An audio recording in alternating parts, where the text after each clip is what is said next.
सबसे पहला सवाल आपसे मैं करूंगा कि कैसे हैं आप। उम्मीद ही नहीं, भरोसा है अच्छे होंगे और हमारे आगे आने वाला वक्त अच्छा हो, हमारे परिवार अच्छे हों, हमारा इलाका अच्छा हो, हमारी मेबात अच्छी हो। इसके लिए कुछ बुराइयों को जड़ से ख़त्म करने के लिए अब वक्त आ गया है। भारत टीवी आप देख रहे हैं, देव मेरा नाम है। जैसा कि आपने देखा कि ओलैक्स और टटलू तबाह कर सकता है।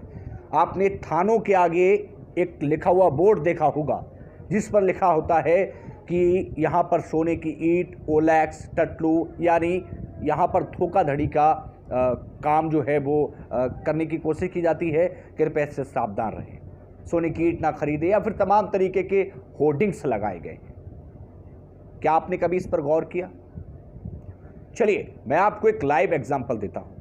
अभी हमारे साथी हैं मुस्तफ़ीज़ जी, वो हमारे चैनल के नंबर को हैंडल करते हैं। उनके पास एक कॉल आती है और उस शख्स ने कॉल पर जो दर्द बयां किया, पहले तो उन्होंने हम पर गुस्सा किया कि आप इन ओलैक्स वालों को क्यों नहीं रोकते, आप इन टटलूबाजों को क्यों नहीं रोकते, इनकी वजह से पूरा इलाका बदनाम हो रहा है, पूरी कौम बदनाम हो रही है, इसको अगर ख़त्म नहीं किया तो मेवात तबाह हो जाएगी। इनकी वजह से बहुत सारे निर्दोष लोग जान को गंवा देते हैं। उनके जहन में गुस्सा था, उनके जहन में तकलीफ थी।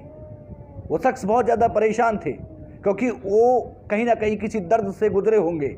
उन्हें कहीं निर्दोष कोई उनका निर्दोष साथी फंसा होगा या फिर किसी दोषी की वजह से उन्हें तकलीफ का सामना करना पड़ा होगा।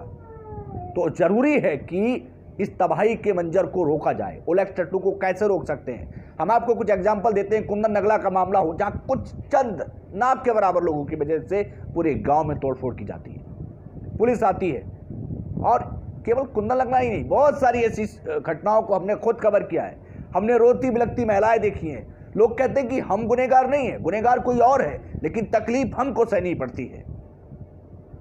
ये मंजर बेहद खतरनाक है, ये पूरे मेवात इलाके के लिए। इसको लेकर के कई बार पुलिस प्रशासन ने भी करारी बातें की हैं और करारा एक्शन लिया है। उसका एक एग्जाम्पल है, एक बार बैठक होती है जिसमें आईजी रैंक के बड़े अधिकारी आते हैं और वो एक खुलासा करते हैं कि जो शातिर किस्म के लोग हैं वो इतने एडवांस होते हैं कि हरियाणा में अगर क्राइम होता है तो वो राजस्थान भाग जाते हैं, राजस्थान में क्राइम होता है हरियाणा, और अगर यहाँ दोनों पे ठिकाना नहीं मिलता तो यूपी भाग जाते हैं और यूपी वाले इन दोनों राज्यों में भटक जाते हैं।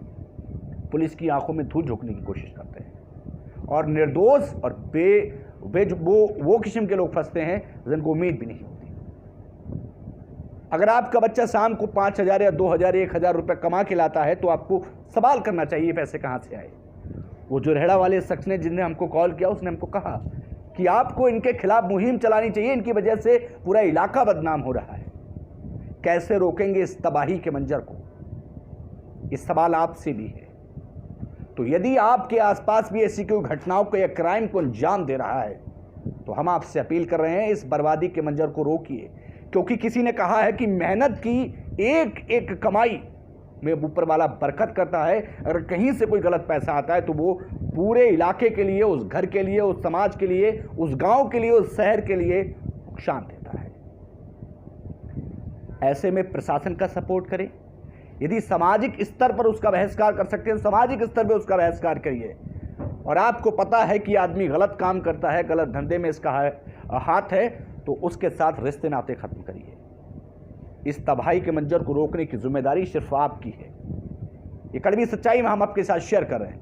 और आपके हिसाब से और कैसे रोका जा सकता है इस गंदे कारनामे को, कृपया कमेंट करके ज़रूर बताएं। और यदि आप भी किसी मुद्दे पर बात रखना चाहते हैं तो भारत टीवी के साथ आप संपर्क कर सकते हैं।